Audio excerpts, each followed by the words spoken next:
Where did you do this detox process? The detox process happened on, I have a place in the Bahamas. I'm never comfortable saying this, but it's an island. It's a very strange thing to say. But I thought that that would be the best place, the most private place where there were no worries of paparazzi or any of that. So it was a place where I could literally be, the only place where I can have actual anonymity. So I thought that would be the best place to do it. Who came with you down to the island for the detox? Nurse Debbie Lloyd traveled with me on the plane. Ms. Hurd, and I believe that was it. On the plane to go to the island for the detox, I was not bringing security. I was not bringing assistance. In fact, initially, my sister Christy was going to go there to help Ms. Lloyd and the doctor through the detox, which made perfect sense since that the whole thing had been born out of her desire for me to get clean. So initially it was supposed to be Christy coming in place of Ms. Hurd. There was a great part of me that was very uncomfortable with Ms. Hurd coming along for that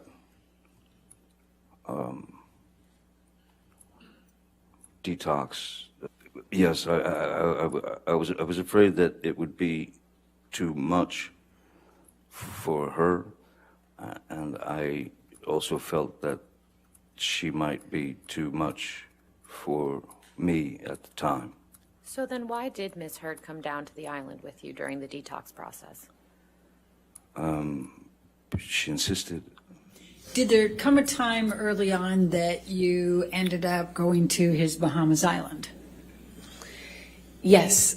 So shortly after, we, I think, started dating October of 2011, and as I mentioned, this bubble, where he'd come over to my house and not leave for like 3 or 4 days, just smoking cigarettes and playing music and reading poetry to me or painting me or, just talking. And then he would disappear. And there'd be just no way to get a hold of him, no way to contact him.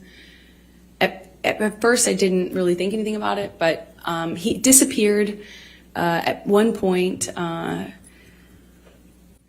and then came back and said he was dealing with some health issue, and would I join him in the Bahamas?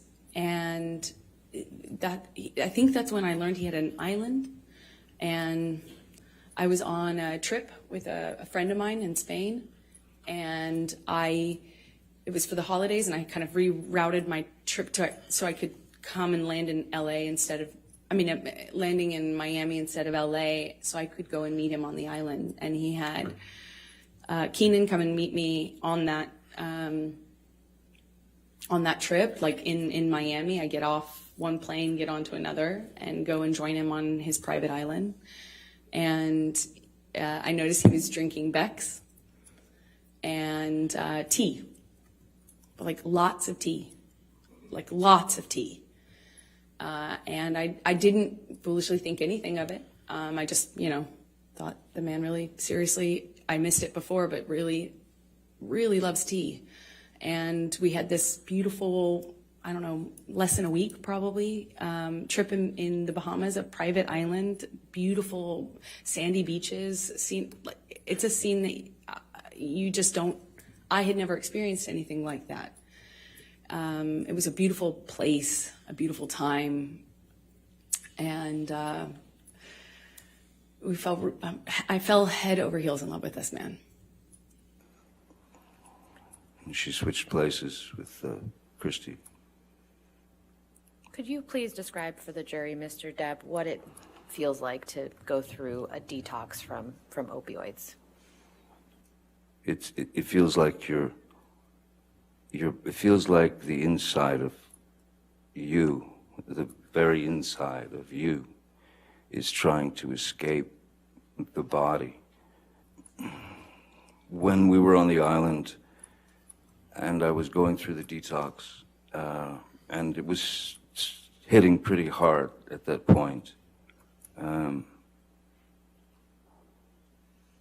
Ms. Heard had made a deal with Nurse Debbie and Dr. Kipper to stay at their end of the island, and that she would administer the drugs to me, administer the medications that I needed to not go into for lack of a better word, these intense, sharp, painful heebie-jeebies. There was a moment when it was coming on very fast, and I was sitting on the couch in the little house that we all saw on the island. Miss Heard was at she was in the sort of kitchen area, and she was chopping vegetables, I remember. And I think it was around 2:30 in the afternoon, and the effects of the withdrawals were really coming on. And I said to Miss Heard, I'm going to need the meds now. And she said, she looked at the clock and she said, "It's not time." And I said, no, you don't understand. This is not about clocks and watches and things. I'm going into the ship, and it was visible. And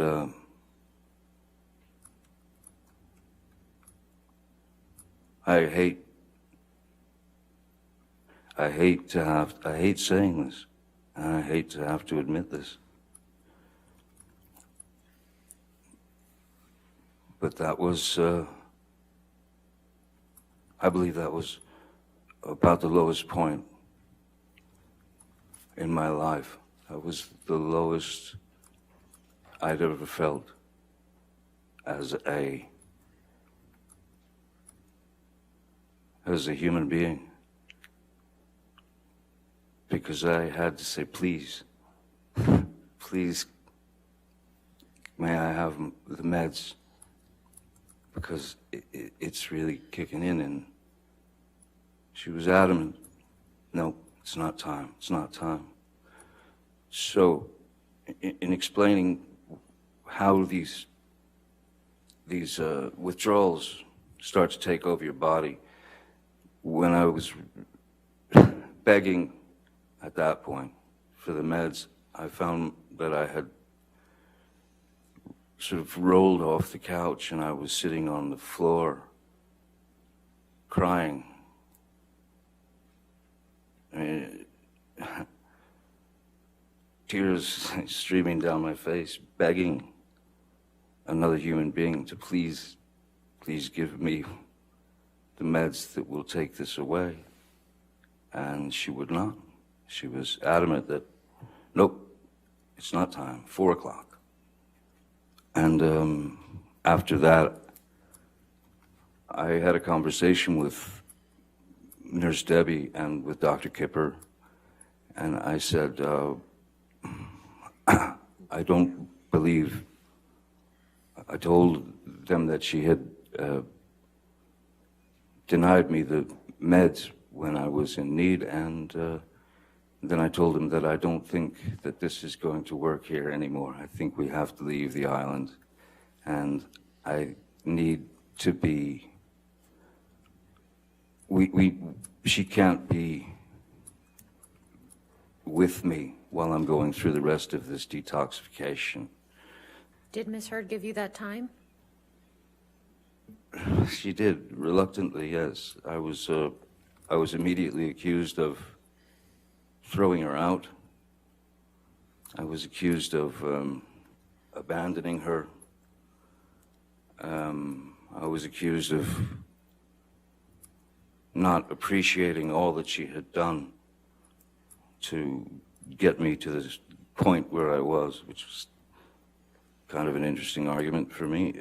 Johnny told me I wasn't the reason he was getting sober, but I was the reason he was staying sober. I had saved his life and all this stuff. It wasn't like it wasn't my job to police him, but I kind of ended up being in that situation, it seemed like, in his mind, you know, when he would express that to me.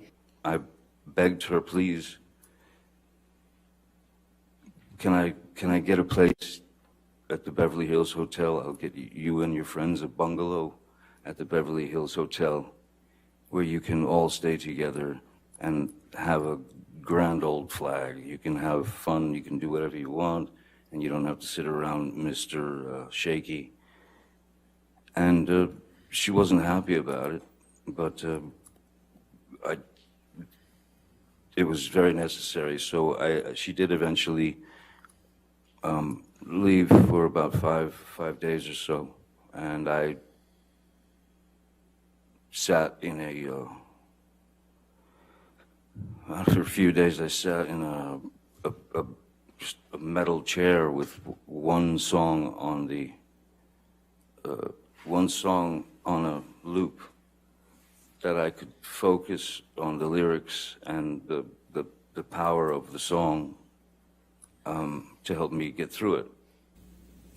So after the Bahamas, I assume you came back, and are we talking now early 2012? Yes, that's correct. Okay. So what were you doing work-wise while you were dating him in this early stage? What I always do, I would be taking job to job to job, going from one movie to the next.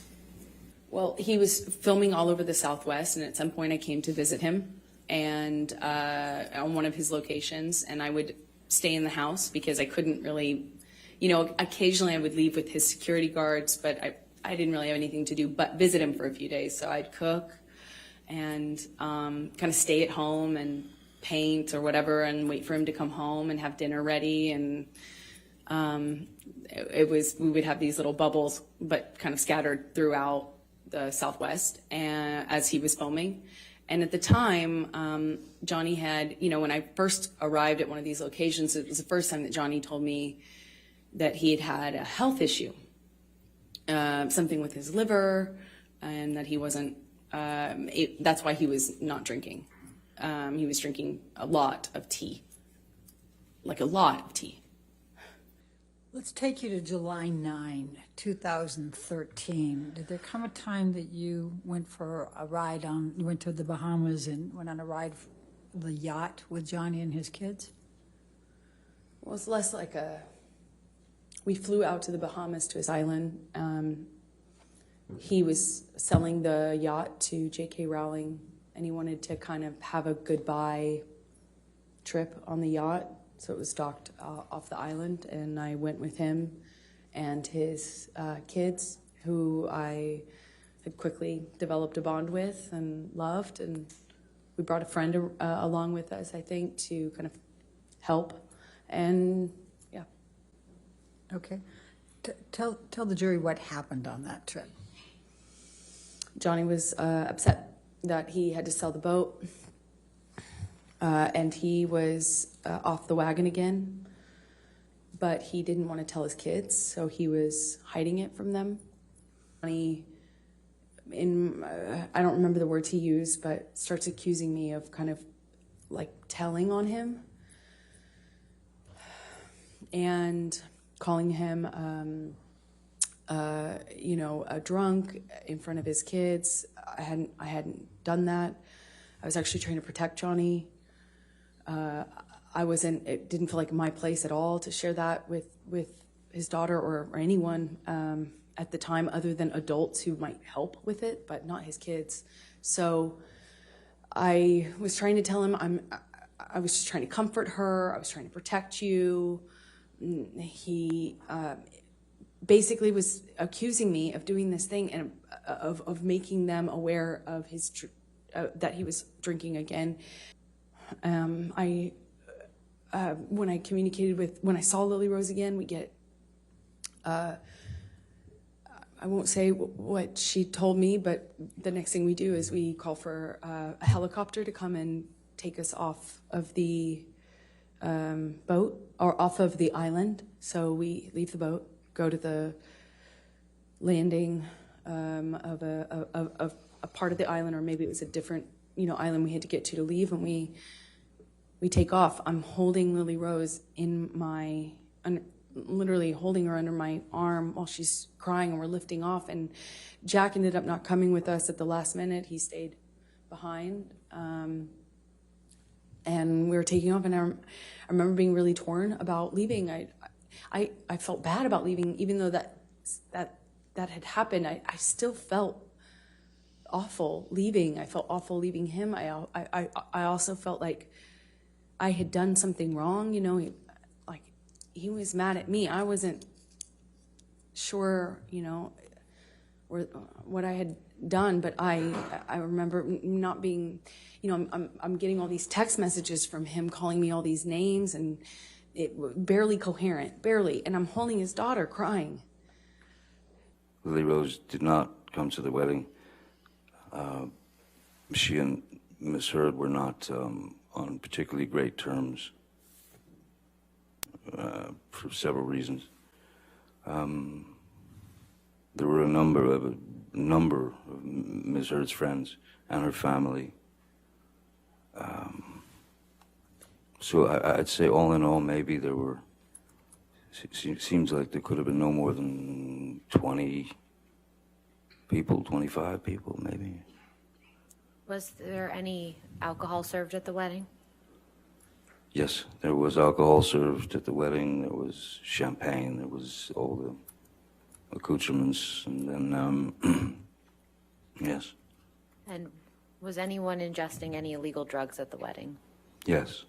And who was doing that? Well, there was a schedule that was written out and printed out and sent out, so that everyone would know.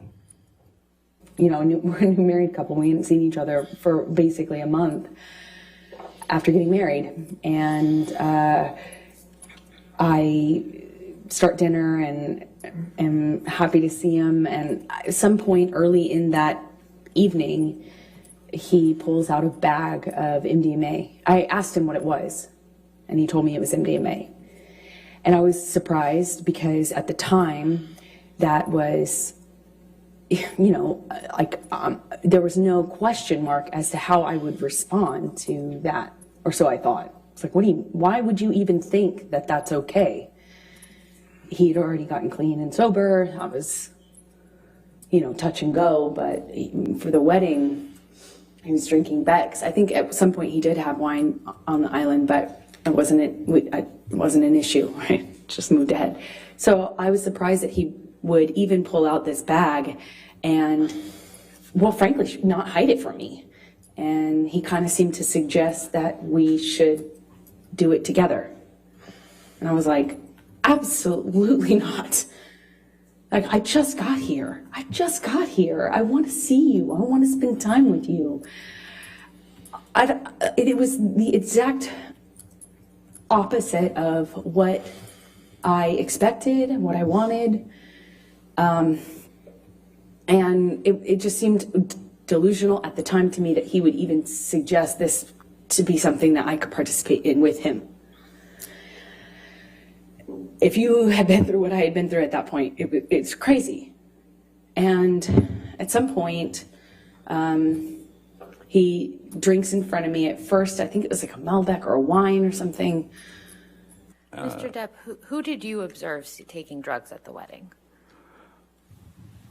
A number of people were taking MDMA. As I said, the list, there was a after the wedding, there was it was like dinner, dancing, and drugs on the schedule that came from Ms. Hurd and Ms. Pennington. Amber,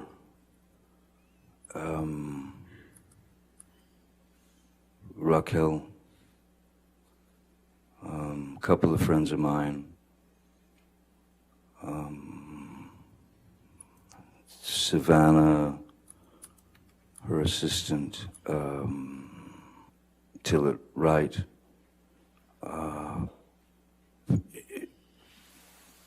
all of her gang were all partaking of the MDMA. What, if any, what, if any, drugs did you take that day? Again, to be honest with you, I mean, I don't know how much MDMA they had, but for me, that was, for me to have taken MDMA would have been a waste of the drug. If you understand what I mean, it would have been essentially taking someone else's high, because it wouldn't have an effect on me. So how many drugs did you actually take that day? The day of our wedding, Yes. I smoked marijuana. When So you and Mr. dipping into a little tiny baggie of, licking your finger and dipping into a little tiny communal bag of MDMA,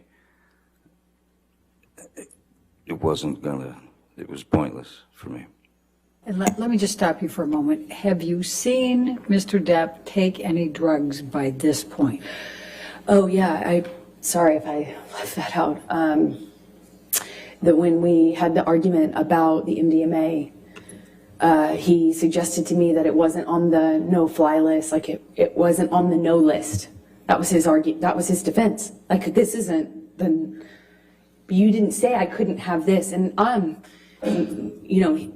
over and over again, Johnny told me I wasn't the reason he was getting sober, but I was the reason he was staying sober. I had saved his life and all this stuff. It wasn't like it wasn't my job to police him, but I kind of ended up being in that situation, it seemed like, in his mind, when he would express that to me. So he took a handful of pills, and I didn't count how many, but when I came back downstairs, I did the math on the amount that was left, and I think it was either 8 or 10, I can't recall as I sit here now, either 8 or 10 pills of MDMA.